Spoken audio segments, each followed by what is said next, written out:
Hyderabad to Delhi solo trip. యాక్చువల్గా మా brother పంజాబ్లో ఉండేవాడు. మేమందరం కలిసి మనాలి వెళ్దాము అని చెప్పేసి ప్లాన్ చేసుకున్నాము. సో హైదరాబాద్ నుండి నేను ఒక్కదాన్నే వెళ్ళాలి అనమాట. 28 hours లాంగ్ జర్నీ. నాకేమో హిందీ రాదు, కో ప్యాసింజర్స్కేమో తెలుగు రాదు. ఎలానో సంహౌ ఇంగ్లీష్తో మేనేజ్ చేశాను. After 3 days, I mean 28 hours, early morning third day, train ఎక్కిన థర్డ్ డే ఎర్లీ మార్నింగ్ 4:30కి ఢిల్లీ వెళ్ళింది. ఇక స్టేషన్కి మా తమ్ముడు వచ్చి పికప్ చేసుకున్నాడు. అకామిడేషన్ బుక్ చేసాము ఆన్లైన్లోనే. On the way India gate చూసుకొని ఇక రూమ్కి వెళ్ళి ఫ్రెష్ అయ్యి కొంతసేపు రెస్ట్ తీసుకొని లంచ్ చేసేసి జుమా మసీద్ చూసాము.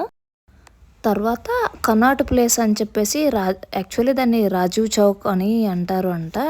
One of the main financial, commercial and business centre in Delhi అనమాట. అది చూసేసి ఇక ఈవినింగ్ కొంచెం స్నాక్స్ లాగా తిని మాకు ఢిల్లీ టు షిమ్లా వెళ్ళాలి అన్న ప్లాన్ ఉంది. సో ఇక నైట్ 8 o'clockకి మాకు ఢిల్లీ టు కల్కా ట్రైన్ ఉంది అనమాట.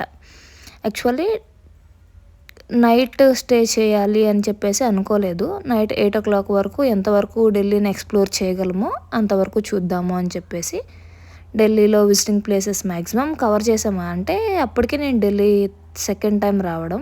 ఢిల్లీలో సరోజినీ నగర్ చాలా ఫేమస్ అని చెప్పేసి అన్నారు, కానీ మాకు చూడడానికి అంత టైం లేదు. లైక్ స్ట్రీట్ షాపింగ్కి చాలా బాగుంటుంది అని చెప్పేసి అన్నారు. ఇక ఢిల్లీ మెట్రో కూడా ఒకసారి ఎక్స్పీరియన్స్ చేసినట్లు ఉంటుంది అని చెప్పేసి రైల్వే స్టేషన్కి మెట్రోలోనే వెళ్ళాము.